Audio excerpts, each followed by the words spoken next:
So, for today's video, gagawa tayo ng adobo chino. So, ito yung mga ingredients natin. Okay? So, ito kalahating karne lang to. Ayan. So, may taba siya. Nasa ilalim.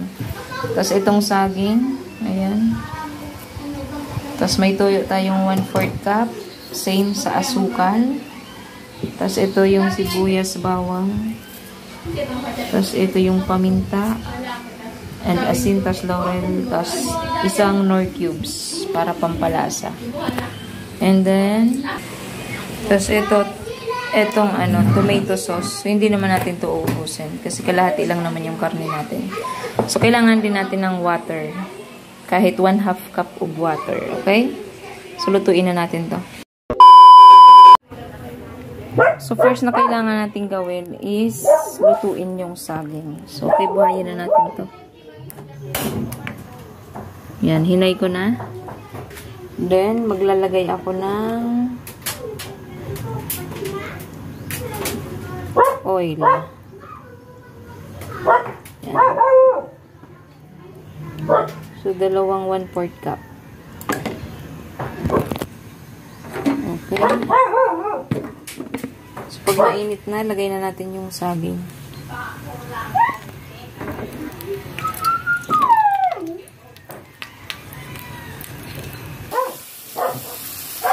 So, binuhos ko ng yung saging.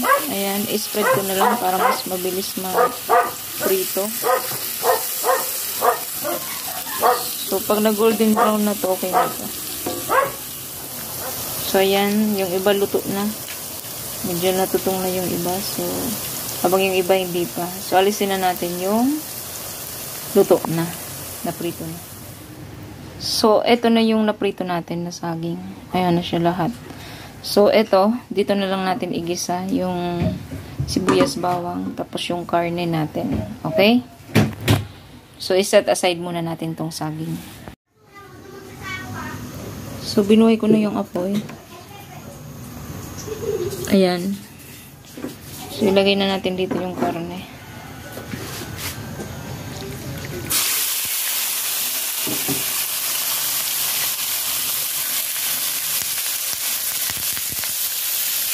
Spread natin yan.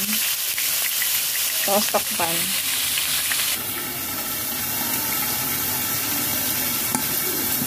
So, yan. Hintayin lang natin na medyo lumambot siya. A few moments later. So, after 3 minutes, tingnan natin ano lang itsura nito. So, ayan. So, medyo liquid na siya, diba? Nilalabas niya na yung oil niya. Ayan. So, ihalo lang natin ito.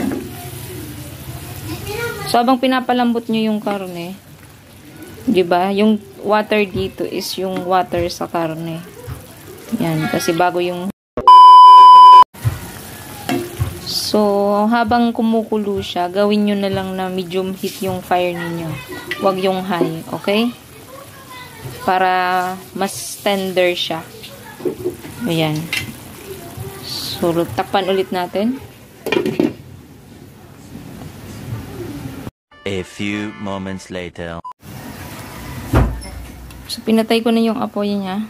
Kasi, parang naririnig ko na may tumatalamsik na mantika. So, okay, subuksan ko na to.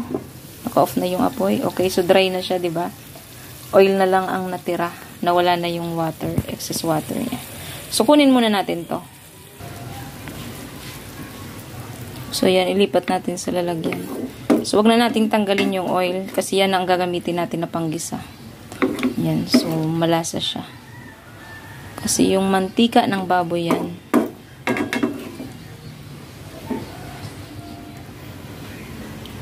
So, ayan, nalipat ko na lahat ng baboy. So, okay na tong pan. So, buhayin na natin kasi igigisa na natin dito yung sibuyas bawang.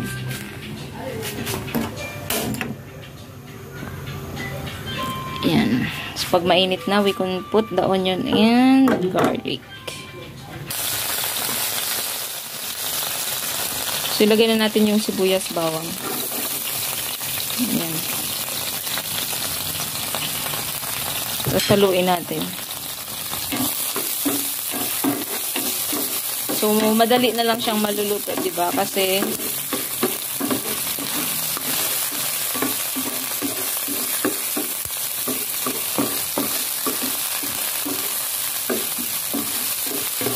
luto na yung karne tapos saging.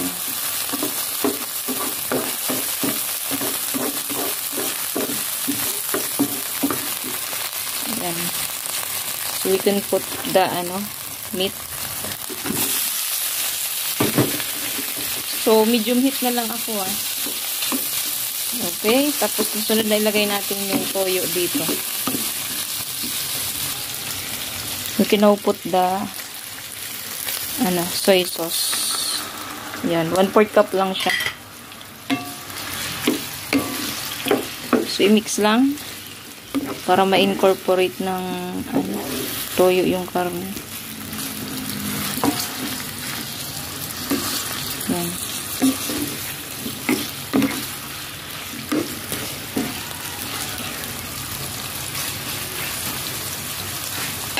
So, medium heat na lang to, guys. Then, we can put the Knorr cubes. Isa lang siya, Knorr 4 cubes. Tapos, yung laurel natin. Yan, pampabango yan.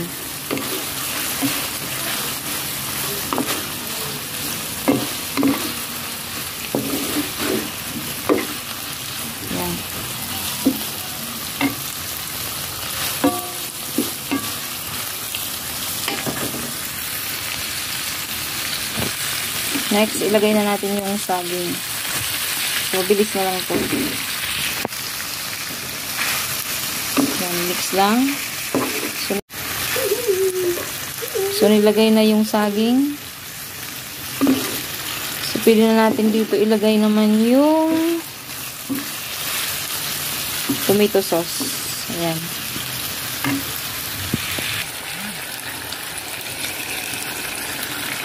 So, ayan. Nilagay ko na yung tomato sauce. Tapos, halo-haloin natin. So, pwede natin itong timplahan ng asin kung medyo matabang. Tapos, lagyan ng paminta, diba? To taste better. Tapos, pwede rin, substitute mo patis, diba? Yung fish sauce. Ayan. So, para umano yung manamis-namis niyang lasa, kailangan natin mag-add ng sugar. Yan. So, yung asukal natin na gagamitin pala dito is 1/4 cup only. Hindi kilo, 1/4 cup. Ayan. So, konti lang naman yan. So, ibubuhos ko na tong asukal dito, ha? Ayan.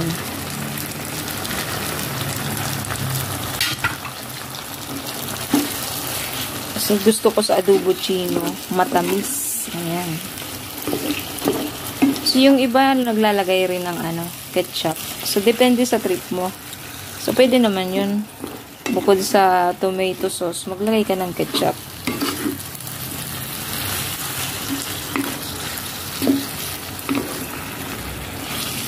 So, ganito yung itsura niya. So, halos luto na siya. So, ilagay na natin yung, paminta. Okay? Nalagyan ng asin. Nalagyan ng konting asin. So, ang hirap pag walang nagbibideo, no? Sariling sikap. So, nasira rin kasi yung stand ko. So, nag-order pa lang ako ng panibagong stand. So, ito yung struggle natin ngayon. So, yung isa, naghahalo, yung isang kamay, yung isa naman hawak yung cellphone.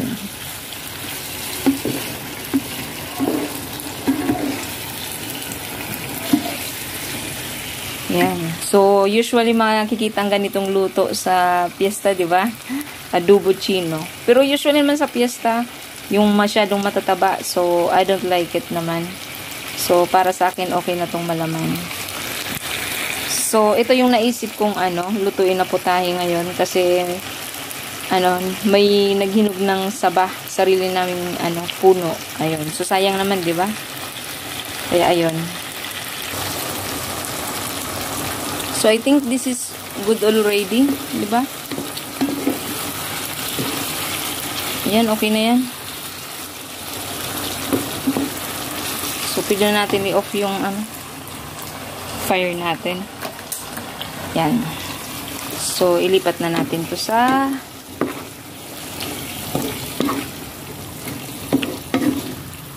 lalagyan. Yan.